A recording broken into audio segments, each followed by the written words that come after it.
Hey guys, I hope you're having a very okay day. Today we're going to be making clay pins from some Sculpey clay that I have. I'm breaking the clay up into chunks here, just because when you first open it up, it's pretty tough to handle. So if you break it up in smaller chunks, it makes it easier to soften. You know, the softer it is, the easier it is to mold.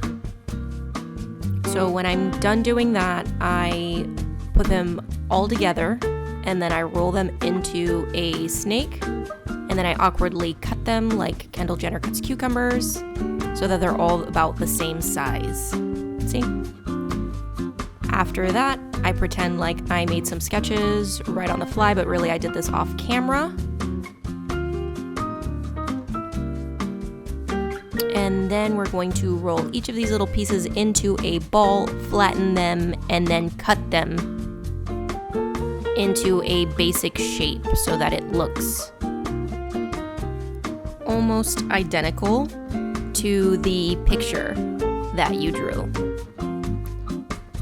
So first you're going to make sure that all the edges are rounded and that it's flattened down again. See? Looks about the same.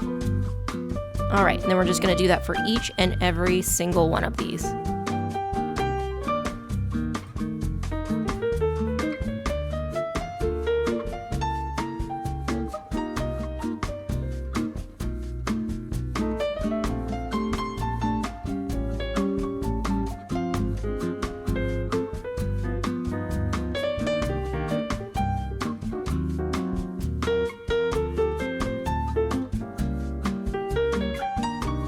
So I don't entirely remember what these forceps are called, but the dental assistant used to use them when I would get my braces tightened when I was little, and basically they just lock like a little clamp, and you can hold things without putting any force or actually holding them. So what I'm doing here is I'm just putting some dents in the back of each pin so that I have a dent when I go to super glue the pin backs so that they just hold better. And I'm going to do that to every single one of them.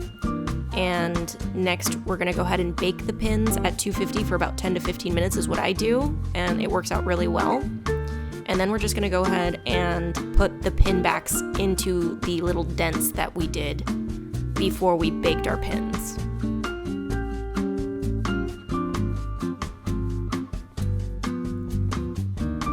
Okay, so here is where the forceps really come in handy. See, I just clamped it onto the pin backing, and I'm not even holding on to anything, and it just holds it for me while I paint.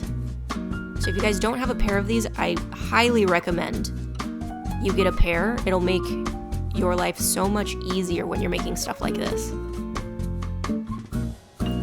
So next I'm just gonna go ahead and paint each one of these. I'm gonna do a base layer of paint first, and I use Holbein gouache, and it's very opaque. I usually only paint with one layer because I don't find that it's streaky or anything like that, and I don't need multiple layers to have good coverage.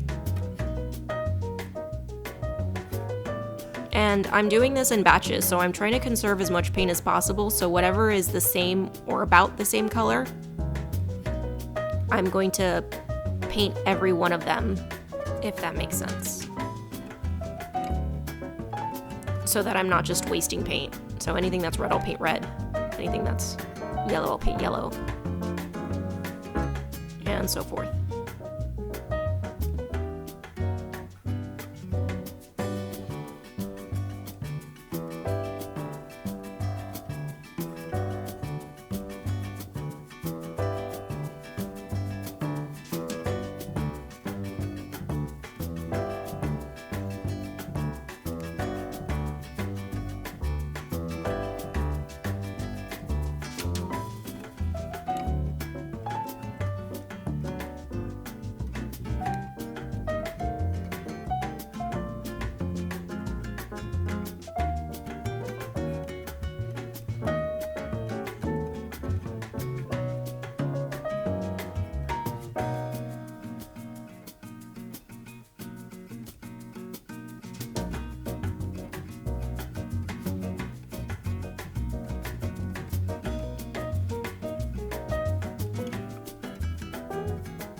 So here's my pins with all of the faces filled in. My camera literally died and it took forever to charge, so I just went ahead and filled everything in.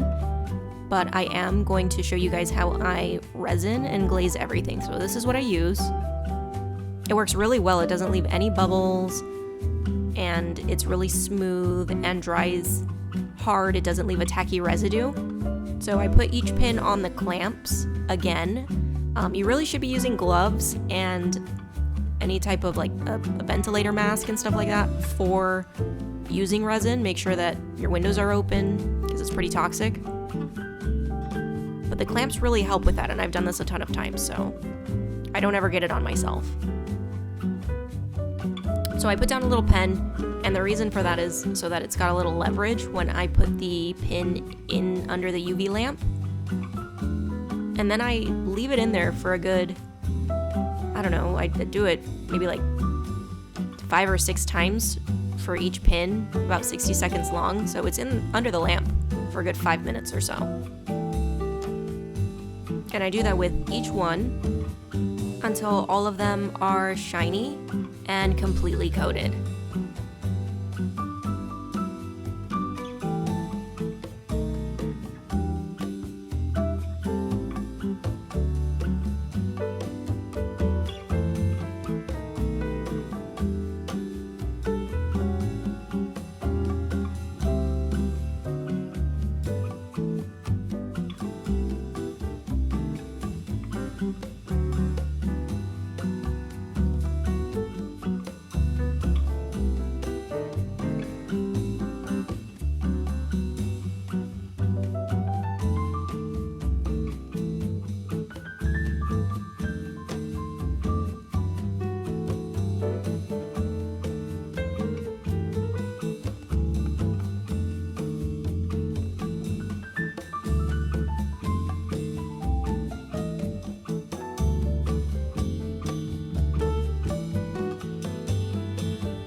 So my backing cards I make entirely by hand. I don't use a printer, I don't order them. I use my cardboard cutter and I trim some sheets into rectangles, and then I write all of my labels by hand, and I just think it looks more personal and cuter that way. Anytime that I've tried on the computer or making them through Procreate, they come out looking a little wonky, but not wonky in a good way. Wonky in a way that I don't like. So by making them by hand, I can make sure that they look exactly like how I want them to look and give the vibe that I'm going for. And it's also more fun that way, I think.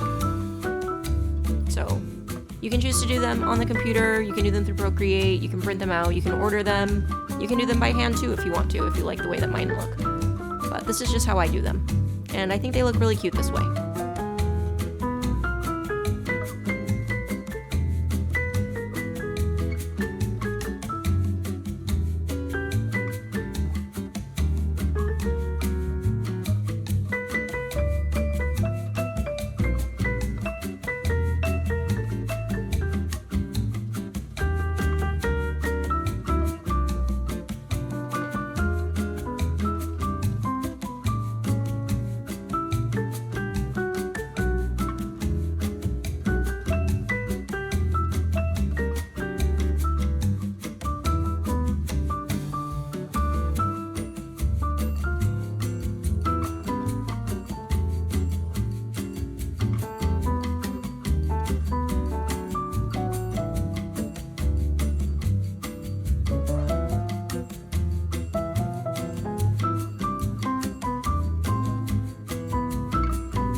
That's it for today's video, guys. Thanks so much for watching. I hope you enjoyed my process. I hope you picked up some tips. All of my socials are linked below for more of my content, and please don't forget to like and subscribe. It helps me out immensely for creating more videos. Thanks so much. Bye!